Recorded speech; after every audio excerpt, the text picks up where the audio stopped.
Hey guys, you're watching Phone Arena's in-depth video comparison between the Google Nexus S and the Apple iPhone 4. Both devices are currently available right now in the market, and they also both sport the same $200 on-contract price.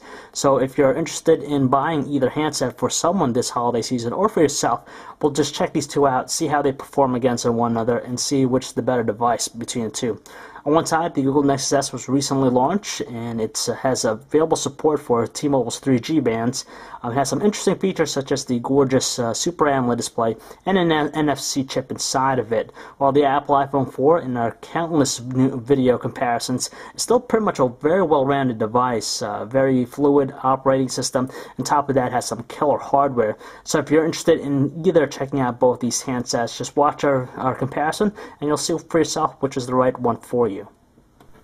Even though both devices might share that slate form factor, very clean looking devices, their choice of materials are very different from one another.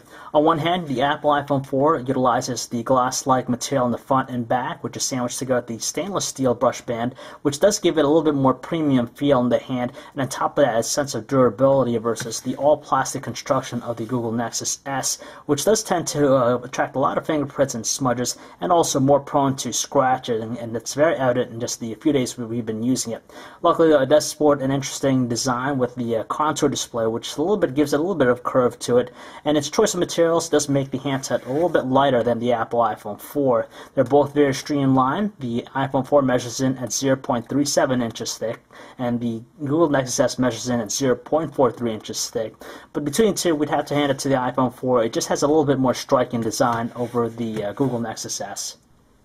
Easily one of the more striking things about both handsets has to be their displays. On one side, you have the Apple iPhone 4's 3.5-inch Retina display, which has a resolution of 640 by 960, versus the Super AMOLED display of the Google Nexus S, which has a resolution of 480 by 800 pixels, WVGA. They both support the same amount of support for color, 16.7 million. But as far as just detail or just by the numbers, pixel density goes to the Apple iPhone 4. You can just make out even the tiniest of text. But honestly, you're not going to notice too much of a difference with the Google Nexus S just because of its great resolution still. Colors have to go to the Google Nexus S just because they're slightly more rich looking and vibrant versus the iPhone 4. They both offer very good viewing angles, in fact. You're not going to have a problem using either both handsets in outdoor conditions. As you can tell, so we move it left and right. At every angle you look at it, it still manages to radiate quite well. And its overall luminance is very striking.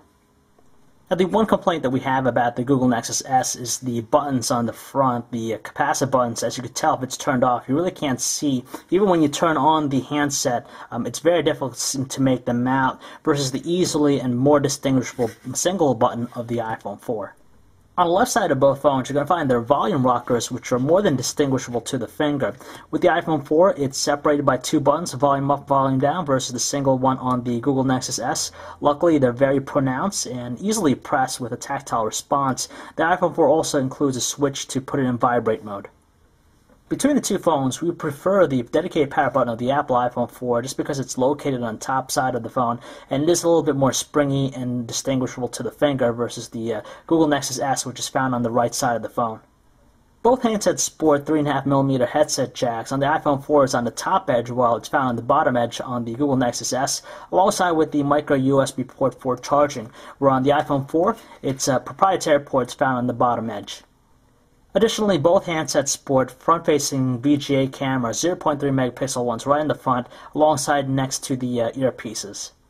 And finally, on the back, you find their 5 megapixel autofocus cameras with flashes. They're both located on the top left-hand side of the phones. You have the notches for the speakerphone right there on the Google Nexus S, while it's found at the bottom on the iPhone 4. Now, the Google Nexus S has a removable battery, which is something that's not offered on the iPhone 4. It also includes the NFC chip on the back here. It gives you access to the battery. You have the SIM card slot here, while the iPhone 4, it sports a micro SIM card, and you have to open up on the side. To better establish the kind of color production each handset has to offer, we're going to show you some quick examples here. On the left, you have the samples with the iPhone 4, and on the right, you have the ones with the Google Nexus S. and its Super AMOLED display. Granted that the iPhone 4 has the better pixel density, so it's a little bit more detailed, but as far as color output is concerned, we have to hand it again still to the Google Nexus S and the Super AMOLED display. It just slightly brighter output, and on top of that, colors are very deep and lush looking. Especially with the color black, you definitely notice that perfect black color versus sometimes a little bit hazy looking ones with the iPhone 4, but it still does a respectable job. Both devices have really killer hardware underneath the hood. Both are powered by 1 GHz processors. You have the Cortex-A8 Hummingbird processor on the Google Nexus S versus the Apple A4 processor, 1 GHz on the Apple iPhone 4. So they both exhibit a sense of speed and responsiveness when you're just navigating about the platforms. Applications load up very quickly. There's barely any lag or any or stuttery movements with the platforms. And overall, we're happy with the level of speed they both have to deliver. In terms of presentation and overall look and feel of the platforms, the Google Nexus S and Android 2.3 definitely reigns on top over iOS 4 on the iPhone 4. The only thing that you'll probably be able to change with the iPhone 4 is the placement of the icons and of course the wallpaper in the background, but that doesn't really compete when you compare to the high level of personalization that the Google Nexus S has to offer. It has animated wallpapers. You could place a bunch of different widgets on the home screens and just a little bit more flexibility in that aspect. As for the social networking experience, both handsets are able to deliver a satisfying one.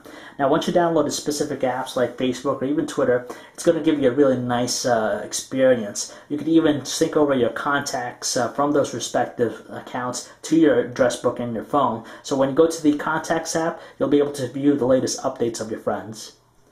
Setting up email is a simple process. Generally, just put in your email address and password and automatically will set it up. There are some situations where you're going to require some additional pieces of information to correctly set up. But in terms of just the overall Gmail experience, you got to hand it to the Google Nexus S just because it's a Google device and offers just some of the rich features that you find on the desktop version of Gmail. The messaging experience is pretty much dead even with both handsets, and as you can tell with the Google Nexus S, even though it has a larger size display, the buttons on the keyboard aren't as large as the one that's offered on the iPhone 4, but still, both are very responsive and you'll easily speed type a lot faster. Now the great thing about the Google Nexus S keyboard is the fact that it implements the numbers directly on the top row of buttons, which makes it a little bit more convenient versus the required pressing of the numbers button on the iPhone 4. When you tilt it to landscape, they're still both going to give you a really nice keyboard layout, but as you can tell already, the Google Nexus S has a slight advantage just because of its larger screen. If it weren't for Flash 10.1 support with the Google Nexus S on Android 2.3 Gingerbread, then the web browsing experience would have been pretty much even. Both offer a fantastic experience. As you can tell, scrolling is pretty smooth, but there is a tendency to be somewhat a slight jerkiness, especially when there's Flash content loaded on the Google Nexus S. They both have support for multi-touch gestures, and you can double tap to zoom into a specific area. But either way, it's going to deliver a great experience. You just get more of that slightly desktop feel with the Google Nexus S. It's kind of surprising, but when you think about it closely, both handsets utilize older music player interfaces. With the iPhone 4, it has the cover flow, while on the Google Nexus S, it mainly relies on the stock Android music player. When you're playing a song, they'll both display the album cover, track information, even on-screen controls. However, with the iPhone 4, it just presents itself a little bit more visuals with cover flow when you tilt into landscape, so you can browse through all your songs, which is definitely a lot nicer touch than what's offered on the Google Nexus S. In terms of audio quality from the speaker, they both do a respectable job, but the Google Nexus S has slightly stronger output, but does sound a little bit more tolerable with the iPhone 4. If you happen to be big on taking photographs, you probably want to stick with the Apple iPhone 4 just because it does a better job than what's offered on the Google Nexus S. The thing we like about it, the interface itself, it offers touch to focus, so you simply select a portion on the screen and automatically will focus. As you can tell, you have to sometimes fight with the exposure, but if you get it correctly, you'll take some stunning looking images indoors and outdoors. The iPhone 4 does a phenomenal job even in low lighting conditions, as it better represents colors and also has a good amount of detail in its shot. With the Google Nexus S, though, it lacks touch to focus, so you have to simply rely on the shutter key here. You got to hold it, and then wait for it to focus, and release it to take the shot. Now, the shots weren't as good as the iPhone 4. Pretty average looking in outdoor conditions. Indoors, though, it tends to be a little bit more grainy and noisy, and the LED flash doesn't do as good of a job than the iPhone 4. And again, if you're into shooting videos, you definitely want to stick with the iPhone 4 just because it has the ability to shoot 720p high-definition videos, which is something that's lacking on the Google Nexus S. It actually has a maximum shooting resolution of 720 by 480, which is DVD-like quality. Now, in terms of just capture speed, they're going to be at the same 29 frames per second as long as it's in good lighting condition. In poor lighting conditions, the iPhone 4 drops to a capture rate of 23 frames per second, while in the Google Nexus S, it drops all the way down to 16. So it's a substantial drop. And on top of that, the Google Nexus S lacks any autofocus when you're shooting videos, so it's not as sharp looking compared to the iPhone 4, even though you have to do touch to focus whenever you want to change the focus level. Caller quality has to go to the Google Nexus S just because voices on both ends of the line were pretty much distinct and clear in tone. We didn't have any issues hearing our calls, where on the iPhone 4 there is just some noticeable amount of static noise that can't be heard through the earpiece itself. When we use the speakerphone, the Google Nexus S has stronger tones, obviously, whereas the iPhone 4 it does have a tendency to be a little bit distorted on the highest volume setting. Both devices perform equally in terms of signal strength and also battery output. We didn't notice any major fluctuations in signal bars during our test in high coverage areas. Moreover, the battery life seems to be a little bit more above average compared to other smartphones. Our normal usage, you could probably get out a day and a half's use. Heavy users will probably get at least a day, while light users will get a little bit more out of the battery. But you just have to manage your applications on both platforms, iOS and even Android. And on top of that, you might want to also manually set the brightness to a little bit dimmer than normal. Depending on your personality, either handset can be the right solution for you, but if you happen to be more of a developer or just want complete control of the platform, you want to take a look at the Google Nexus S, thanks partly to the Android 2.3 Gingerbread experience. It also exhibits a little bit more personalized look and feel thanks to the animated wallpapers and widgets that it has to offer. On top of that, you have stuff like built-in mobile hotspot support, so you could connect your computer to it and share your data connectivity. You also have that nice-looking Super AMOLED display that's found on many Samsung Galaxy S devices out there. With the iPhone 4, though, it's probably geared towards more multimedia-centric individuals, so if you're into photos, videos, or even listening to music, this is definitely going to appeal to you a little bit more. And on top of that, too, we just feel like the construction and design of the iPhone 4 is a lot better than the Google Nexus S, especially at $200 on contract. You just feel like you're getting a better or even a more premium device with the iPhone 4 versus the Google Nexus S.